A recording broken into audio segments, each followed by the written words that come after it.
Good afternoon, everybody. We are here at SapientNitro's headquarters on the Cannes. In the croissant here, you can see the sea in the background and the wonderful site of Cannes Lions Ad Festival. I'm here with Nigel Vaz, who is the European chief for SapientNitro. So, Nigel, it's been a busy 6 months for Sapient. What's been happening? It's been fantastic. So we closed the acquisition with Publicis to form Publicis.Sapient, which is effectively aggregating Razorfish Global, Digitas LBI, SapientNitro into Publicis.Sapient. And that journey has been a fantastic one, being part of the Publicis family, understanding all of the capabilities within the group, and also how we can contribute in kind of helping build a company that's done so amazingly well for 90 years to be right at the forefront of the next 90. So a really interesting time. And what does that mean? Has that meant a kind of restructuring the way you operate? How has that affected the kind of day-to-day So right now, running? I think the structure is the same that was communicated by Alan Herrick and Maurice Levy, our CEO. Effectively, Publicis.Sapient is run by Alan Herrick, who used to be the CEO of Sapient. And then within Publicis.Sapient, you've got SapientNitro, Digitas LBI, Razorfish Global, and Sapient's consulting business, all kind of part of the same family, and there's a lot of connections in terms of capability, strategy, where we can collaborate to deliver more for clients. And I think our historical orientation of kind of connecting everything from brand communications through to digital transformation and commerce is proving very useful in facilitating all the connections across a vast range of Publicis clients. And how does that work with clients? Has it given you that kind of extra power to go out there and deliver some new clients, to find people? Now, when you're going out there, you've got the whole kind of suite of everything you require all in one place. Yeah, I think what it does for clients, which is unbelievably powerful, is created the world's largest digital platform, in terms of capability that's ever been seen. Publicis.Sapient, almost 20,000 plus people in every country you can imagine, with a tremendous amount of capability, all delivering every aspect of the value chain. And what's even better is, I think, within the wider Publicis Group, you've got even more clients who are very much looking forward to this kind of platform capability powering their journey through kind of the digital future.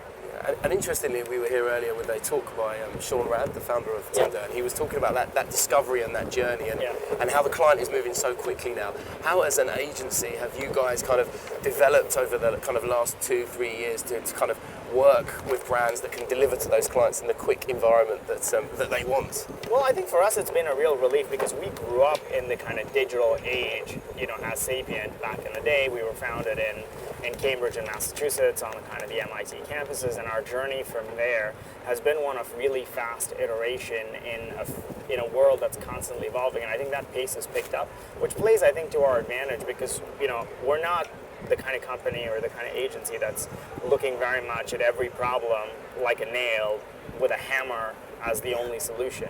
I think the optionality we had is to deliver value to clients in very short, quick win timeframes that don't require your classic bot media and traditional brand communication solutions, but also moving towards, one of the things Sean and I had a conversation, at Tinder, we talk about this notion that the brand is the experience and the experience is the brand. What's really powerful of the idea about the brand is the experience and the experience is the brand is the fact that, interactions like Tinder really pioneered the swipe for decision making.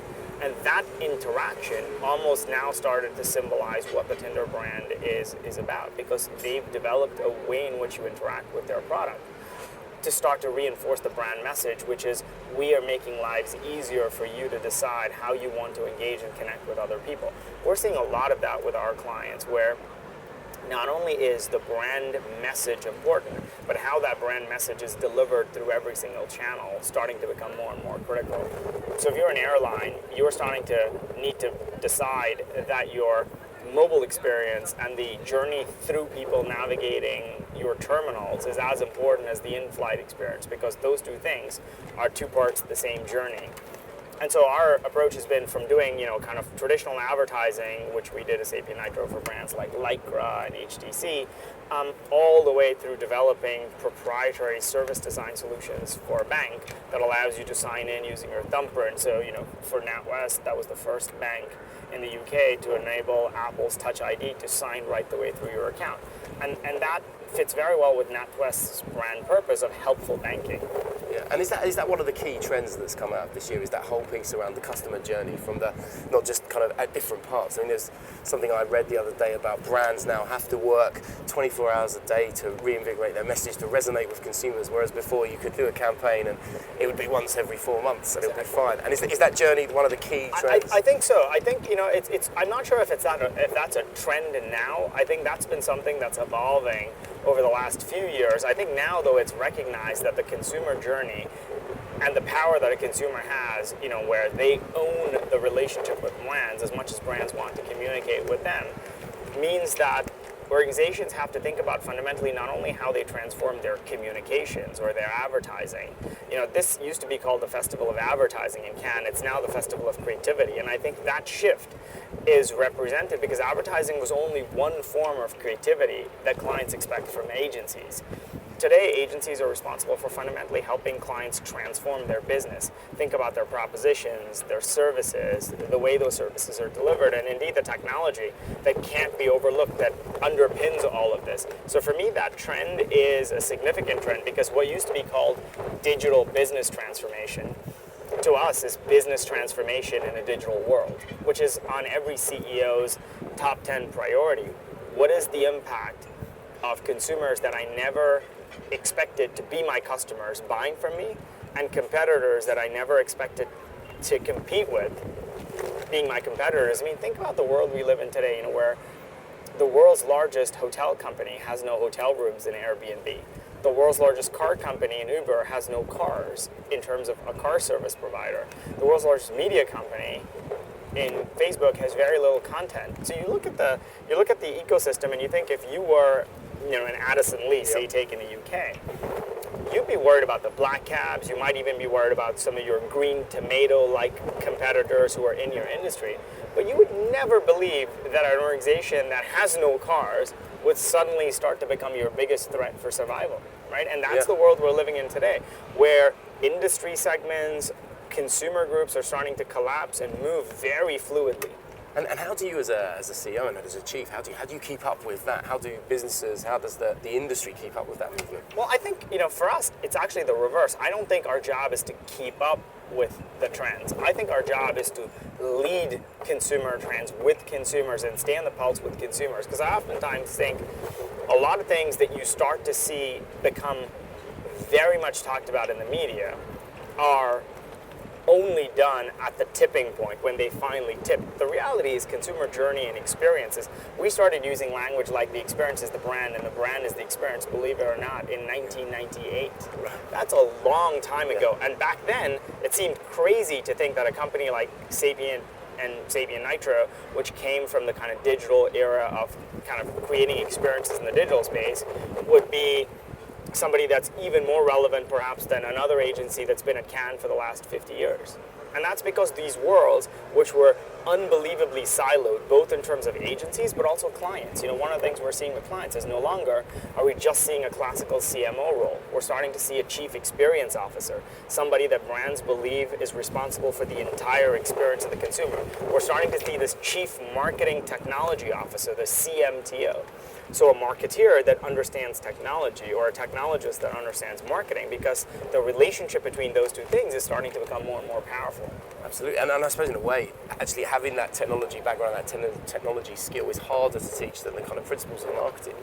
Well, I think in a world where, I think we forgot for a long time that advertising in this industry that we see here at Cannes was built fundamentally on a platform that was technological, which was television. I mean, people forgot that television was a technology. And what we're now seeing is the very same revolution that television brought. I mean, you'd see effectively one category here if it wasn't for television, which was print. Yes. Lots and lots of print, because that was what advertising was about. And today, advertising is mostly, over the last 50 years, been built on television. And I look at the world today and think actually the mediums that consumers and brands used to connect, not only have they changed to be more digital in nature, they're evolving at a pace which is unbelievably rapid.